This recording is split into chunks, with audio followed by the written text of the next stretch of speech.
Damos comienzo a un nuevo comentario bíblico expositivo. Servidores de Dios. Quien te habla es Manuel Cornejo. En esta ocasión estaré compartiendo la primera epístola de Pedro, capítulo 1 y versículo 22, donde dice: habiendo purificado vuestras almas por la obediencia a la verdad, mediante el Espíritu, para el amor fraternal no fingido, amaos unos a otros entrañablemente de corazón puro. Comienza diciendo: habiendo purificado vuestras almas por la obediencia a la verdad. Nótese que el creyente ha sido purificado con un propósito: marcar en la tierra un distintivo claro de santidad y afectos puros, contrarios, por otro lado, a los del mundo, lo que supone un claro testimonio de la verdad y una manifestación de la vida de Cristo en cada uno de los salvos. El momento de la purificación ocurre en el acto de la obediencia a la verdad, que es una forma de expresar el tiempo de la conversión y regeneración. El poder purificador de Dios se produce cuando el pecador, llamado por Dios, responde en obediencia a la verdad anunciada en el Evangelio. Sigue diciendo: para el amor fraternal no fingido. Téngase en cuenta que la purificación trae como consecuencia el amor fraternal, que es sincero, como expresa el adjetivo calificativo que se traduce aquí por sincero, que tiene también las connotaciones de no fingido. Frente al fingimiento propio del amor en el mundo, el cristiano ama con amor no fingido, ya que la acción regeneradora del Espíritu lo sitúa en la dimensión de la verdad, donde la hipocresía y mentira no tienen cabida alguna. Note que la preposición debe de entenderse aquí como de propósito para, esto es, Dios ha purificado al creyente para que ame fraternalmente. Continúa diciendo este versículo: amaos unos a otros entrañablemente de corazón puro. El amor que se derrama está orientado hacia los otros. El mandamiento es bien claro cuando dice amaos unos a otros. Como nadie queda excluido del amor divino, así tampoco ningún creyente debe quedar excluido del amor de su hermano. Jesús estableció el amor entre los creyentes como el verdadero distintivo de la Iglesia ante el mundo, como dice en el Evangelio de Juan, capítulo 13, y los versículos 34 y 35. Un mandamiento nuevo os doy, que os améis unos a otros, como yo os he amado, que también os améis unos a otros. En esto conocerán todos que sois mis discípulos, si tuviereis amor los unos con los otros. Por tanto, los cristianos en la tierra deben vivir la vida de Cristo en ellos, que esencialmente es amor. La relación de amor mutuo no es una opción, sino la única manera de vivir la vida cristiana. Y Jesús lo estableció como mandamiento, de modo que no hay excusa alguna para cumplirlo. Es más, no amar es signo de desobediencia a Cristo. Note que el mandamiento es nuevo en sentido de algo que, existiendo desde antes, no envejece, sino que se mantiene novedoso siempre. Y en ese sentido, el mandamiento de amar a los demás ha existido siempre, como por ejemplo, en Levíticos capítulo 19, versículo 18 dice: no te vengarás ni guardarás rencor a los hijos de tu pueblo, más bien amarás a tu prójimo como a ti mismo, yo Jehová. Y Marcos capítulo 12 y versículo 29 dice: Jesús le respondió: el primero es: escucha Israel, el Señor nuestro Dios, el Señor uno es. Este mandamiento, establecido desde antiguo, es recuperado por Jesús y establecido para los cristianos como esencial. El mandamiento establece correspondencia a diferencia de la expresión del antiguo que decía: amarás a tu prójimo como a ti mismo, ya que aquí el prójimo creyente corresponde de la misma forma, ya que todos deben de amarse unos a otros. El Señor estableció también la calidad de ese amor. Sabe bien que los hombres no podemos alcanzar la dimensión del amor divino que se expresa en Él. No lo pide, pero sí la calidad del amor que Él manifestaba. El amor desprendido, desinteresado, de entrega sin reservas a los demás. La intensidad del amor le dará la presencia del Espíritu Santo en la realización de su fruto en el creyente, cuando dice que: pero el fruto del Espíritu es amor, gozo, paz, paciencia, benignidad, bondad, fe. Gálatas capítulo 5, versículo 22.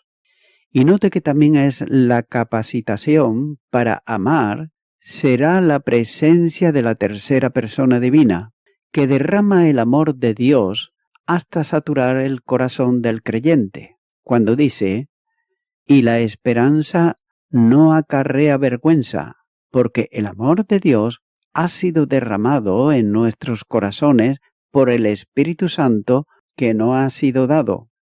Romanos capítulo 5 y versículo 5.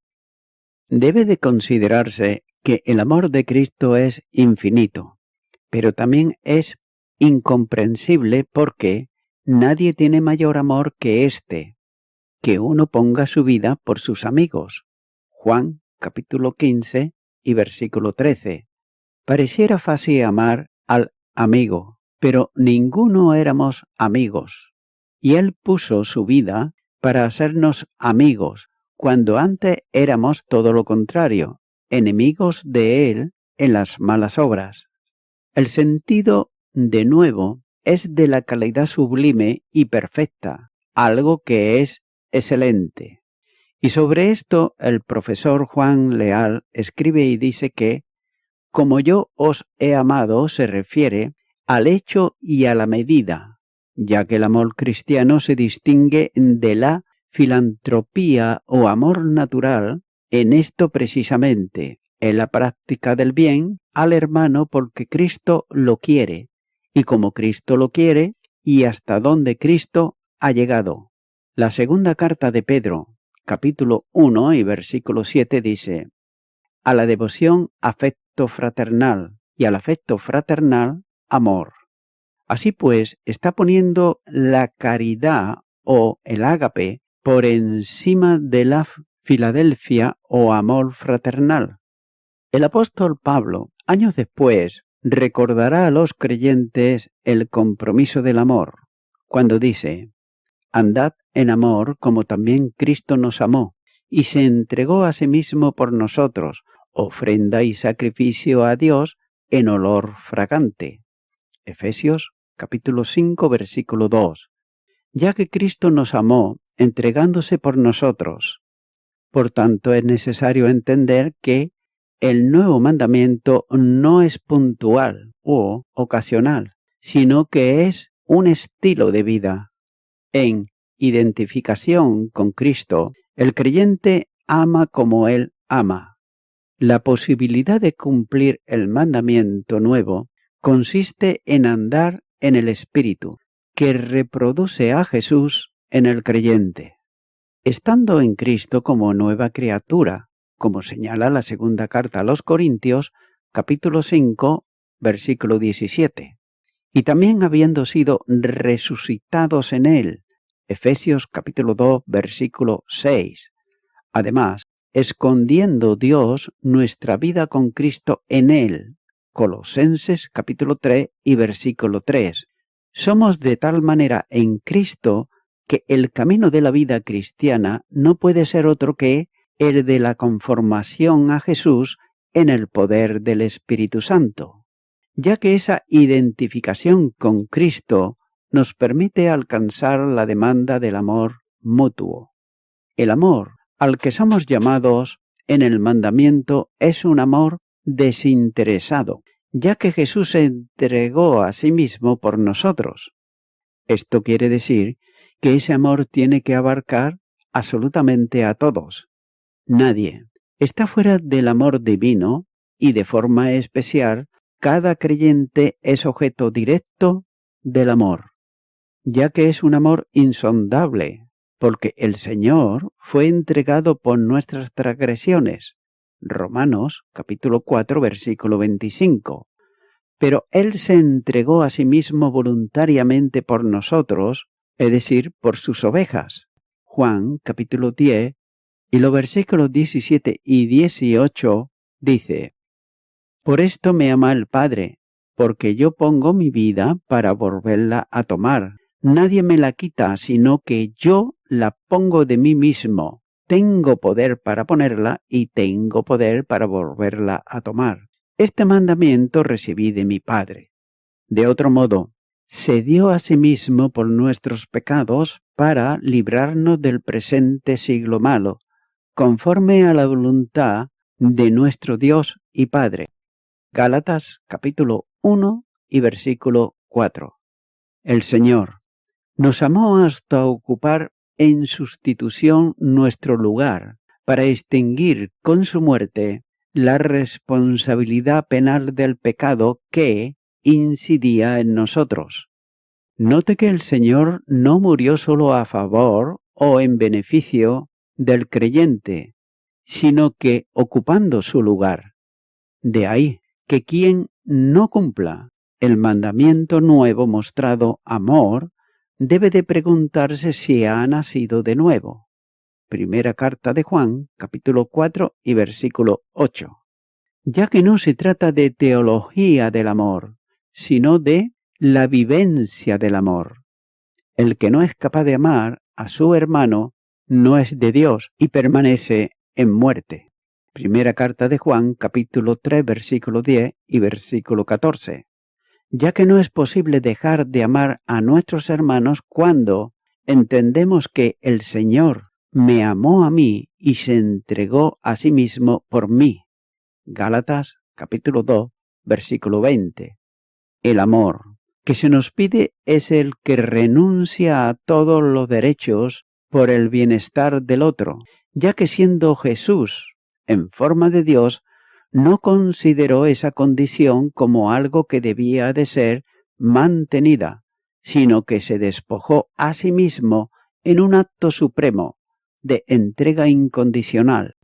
Filipenses, capítulo 2, los versículos 6 y 7, dice: Existiendo en forma de Dios, Él no consideró el ser igual a Dios como algo a que aferrarse, sino que se despojó a sí mismo, tomando forma de siervo, haciéndose semejante a los hombres y hallándose en condición de hombre. Este mandamiento nuevo, cumplido, expresará si realmente hay en nosotros el sentir que hubo también en Cristo Jesús. Filipenses capítulo 2, versículo 5. Ya que el amor al que se refiere Jesús en el nuevo mandamiento es el mismo amor al que Pedro alude en este versículo.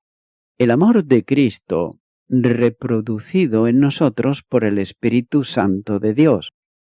Para que el creyente pueda expresarlo en su vida, el Espíritu lo derramó en el corazón. Romanos capítulo 5 y versículo 5 dice: Y la esperanza no acarrea vergüenza, porque el amor de Dios ha sido derramado en nuestros corazones por el Espíritu Santo que nos ha sido dado. Por este amor, el regenerado se convierte en amante, cuyo amor no solo se orienta hacia Dios, sino también hacia el prójimo y determinadamente hacia sus hermanos. De otro modo, Quien se reconoce amado por Jesús se vuelve activo en el amor derramado por Él, ya que mediante la presencia de Cristo en la vida del cristiano, y todavía más mediante la vida de Cristo, que se hace por el Espíritu, vida del cristiano, el amor de Cristo se manifiesta en la dinámica de la existencia, de manera que ama, no por obligación, aunque tiene un mandamiento nuevo, sino por comunión con Cristo. El amor es el mayor de los dones que Dios da al creyente. Note que el Señor no pide nada que primeramente no da, o de otro modo, no pide nada para lo que no haya hecho provisión. De ahí que la provisión de amor divino sea abundantísima para que pueda amar sin reservas a sus hermanos. El amor, siendo sufrido, es también paciente, magnánimo, capaz de soportar la injusticia y los males que recibe. Proverbios capítulo 10 versículo 12 dice: el odio despierta contiendas, pero el amor cubre todas las faltas. Es también benigno porque usa de gentileza y amabilidad, ya que no tiene envidia porque no siente celos por el progreso del hermano. No se envanece tampoco porque impide la arrogancia personal. Tampoco hace nada indebido, ya que no tiene un comportamiento indecoroso, por lo que ama. Ya que no busca lo suyo, puesto que es un amor desinteresado. Tampoco se irrita, impidiendo toda contienda entre hermanos. No guarda rencor, porque no tiene en cuenta el mal que pueda recibir. Tampoco se goza en la injusticia porque no simpatiza con el mal. Además, todo lo sufre, excusando todo, dispuesto siempre a perdonar las faltas de otros, ya que todo lo espera, porque confía siempre en la enmienda del otro. Es un amor que lo soporta todo porque es perseverante. El amor es el distintivo de la Iglesia, de modo que la identificación de los creyentes no está basada en lo que creen, sino en si se aman unos a otros. Por supuesto, el amor a Cristo hará que todos estén dispuestos a guardar sus mandamientos. Juan, capítulo 14 y versículo 15 dice: si me amáis, guardaréis mis mandamientos. Nótese que la doctrina no es negociable, la palabra no puede ser desobedecida, la Escritura debe de ser, por tanto, amada y respetada. Sin embargo, hay quienes son capaces de dar su vida por la defensa de la fe. Es más, algunos son incluso capaces de adorar la Biblia, pero son por otro lado incapaces de amar a sus hermanos. El mundo no puede identificar la realidad de la vida cristiana, a no ser por el amor entre los creyentes. El amor fraternal es el mayor problema de los discípulos de Cristo. Note que Cristo se distinguió por el amor desinteresado que mostraba para todos los que encontró en su camino durante el ministerio. Por amor se entregaba para sanar enfermos, expulsar demonios, alimentar multitudes, dar vista a ciegos, atender a afligidos, etcétera, etcétera. Es por eso que Jesús era conocido de todos. Y no estarían de acuerdo con sus enseñanzas, pero no podían negar, por otro lado, su amor. En los primeros tiempos del cristianismo, especialmente en el tiempo de las persecuciones, en donde miles morían por ser cristianos, los paganos decían: mira cómo se aman. Mientras que en el mundo todos buscan lo suyo propio, los cristianos se distinguían por amor, servirse unos a otros, como muestra en Gálatas capítulo 5 y versículo 13. Los verdaderos cristianos aman para ser capaces de sobrellevar los unos las cargas de los otros. Gálatas capítulo 6, versículo 2. Cada cristiano miembro del cuerpo y piedra en el edificio está puesto para que con la gracia divina y el poder del Espíritu Santo de Dios coloque su hombro bajo la carga del hermano y la comparta con él, haciéndola más llevadera, ayudándole a soportar las dificultades, trabajos y problemas personales. Ya que cuando el amor divino llena el corazón saturándolo de amor, éste no encuentra reposo hasta depositarlo en otro, como Cristo hizo con nosotros, de manera que se orienta hacia los hermanos buscando el bien ajeno y no el propio. Primera carta de Corintios, capítulo 10, versículo 24. Así pues, el mandato de Jesús está orientado al amor fraterno, que es identificativo de la realidad de ser cristiano. Es ciertamente, por otro lado, lamentable el desinterés que se manifiesta muchas veces en relación con la vida de los hermanos que pasan desapercibidos y llevan solo las aflicciones y también los problemas. Como mínimo, si no es posible la compañía personal, podemos llevar sus cargas sobre nuestros hombros al trono de la gracia para interceder por ellos a fin de que encuentren el apoyo y el oportuno socorro para sus necesidades. El apóstol señala que la purificación del cristiano tiene un propósito, para el amor fraternal no fingido. Por otro lado, los legalistas quieren una norma y asaetean las vidas de los hermanos reprochándoles sus faltas, denunciando sus miserias y apartándolos por sus caídas. Note que esta es la norma verdadera, que os améis unos a otros, como yo os he amado. En todo esto Jesús es el ejemplo, su gracia, frente a la carga espiritual de la mujer pecadora, por ejemplo, en el Evangelio de Lucas, capítulo 7, versículos 36 al 50. También su amor ante la mujer adúltera, Evangelio de Juan, capítulo 8, versículo 11. La gracia demostrada al ladrón que moría a su lado en otra cruz, Evangelio de Lucas, capítulo 23 y versículo 43. ¿Y qué decir de la restauración de Pedro? Posiblemente no haya mayor ejemplo de afecto en todo el Nuevo Testamento. Por otro lado, el apóstol Pablo enseña que sin amor no puede haber ministerio aceptable delante de Dios.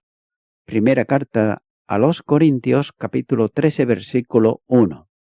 Ya que allí dice que quien tiene todas las perfecciones espirituales y la riqueza de los mejores dones y no tiene amor, su ministerio es simplemente ruido, que molesta a Dios y molesta también a la Iglesia. La ley de Cristo perdona al defensor, restaura al caído y ayuda al necesitado. Igualmente, el apóstol Juan, cuando escribe su primera epístola, dice: el que dice que está en luz y aborrece a su hermano, está todavía en tiniebla. Primera carta de Juan, capítulo 2 y versículo 9. La realidad del nuevo nacimiento es el test que lo pone de manifiesto como verdaderamente es, cuando dice: nosotros sabemos que hemos pasado de muerte a vida, en que amamos a los hermanos. El que no ama a su hermano permanece en muerte. Primera carta de Juan, capítulo 3, versículo 14. Y note que no solamente quien no ama no está en luz, esto es, no tiene a Cristo, sino que es como su padre espiritual, es decir, el diablo es mentiroso. Si alguno dice: yo amo a Dios y aborrece a su hermano, es mentiroso, pues el que no ama a su hermano, a quien ha visto, ¿cómo puede amar a Dios a quien no ha visto? Primera carta de Juan, capítulo 4, versículo 20. Así pues, el amor del creyente ha de ser expresado con la misma calidad del amor de Cristo, en todos los ámbitos de la vida, incluyendo también al de la familia. Efesios capítulo 5 y versículo 25 dice: Esposos, amad a vuestras esposas, así como también Cristo amó a la Iglesia y se entregó a sí mismo por ella. El amor se expresa también mediante el perdón de las ofensas recibidas. Efesios capítulo 4 y versículo 32 dice: Más bien, sed bondadosos y misericordiosos los unos con los otros, perdonaos unos a otros como Dios también os perdonó a vosotros en Cristo. Pero una forma precisa en la manifestación del amor que nace en un corazón puro es la restauración del hermano que ha caído. Gálatas capítulo 6 versículo 1 dice: Hermanos, en caso de que alguien se encuentre enredado en alguna transgresión, vosotros que sois espirituales, restaurad al tal con espíritu de mansedumbre, considerándote a ti mismo, no sea que tú también seas tentado. El amor sin fingimiento se manifiesta en la entrega hacia los demás. La primera carta de Juan, capítulo 3, versículo 16, dice: En esto hemos conocido el amor, en que Él puso su vida por nosotros. También nosotros debemos poner nuestra vida por los hermanos. Y voy concluyendo con esto. Amigo y amiga oyente, la palabra de Dios nos enseña en el Antiguo Testamento, en Jeremías, capítulo 2 y versículo 22, dice: El Señor Jehová dice: Aunque te laves con lejía y amontones jabón sobre ti, la mancha de tu pecado permanecerá delante de ti. Se puede observar que en los días de hoy en la televisión le muestran a uno dos productos para limpiar algo, pero el producto de la otra compañía, claro está, ese no quita todas las manchas, pero sin embargo el producto al que se le hace propaganda, ese sí que quita todas las manchas posibles. Quita las manchas de una camisa, quita las manchas de unos pantalones, del mantel, de la mesa o de cualquier otra cosa. Ellos tienen, diríamos, un producto milagroso.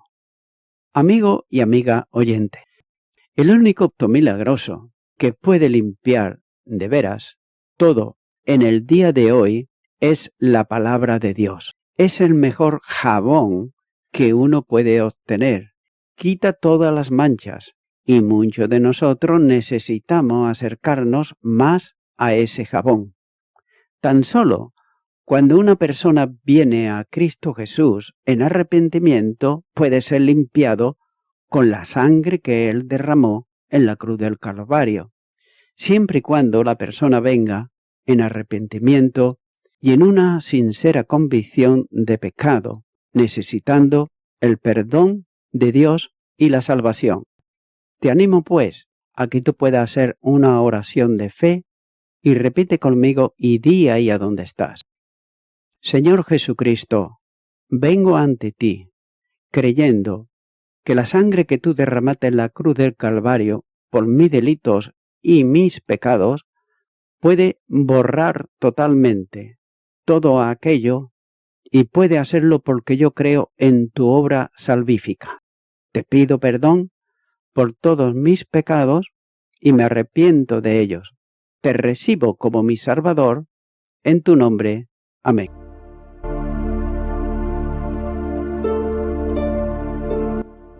Amigo y amiga oyente, si tú has hecho esta oración de corazón, te recomiendo que comiences a orar a Dios, en primer lugar, en el nombre del Señor Jesucristo. Orar a Dios no es rezar, sino que es hablar con una persona. También te recomiendo que leas la palabra de Dios y lo hagas a diario. Comienza, por ejemplo, con el Nuevo Testamento. Y también, por último, te recomiendo que para que puedas crecer espiritualmente, te congregues en una iglesia cristiano-evangélica, donde se predique, se enseñe y se practique la sana doctrina y la palabra de Dios. Congrégate ahí y con el tiempo podrás crecer espiritualmente y también servir al Señor Jesucristo. Que Dios te bendiga. Y a toda la audiencia, nuevamente ya me estoy despidiendo de todos ustedes y será hasta el próximo programa. Que Dios os bendiga a todos.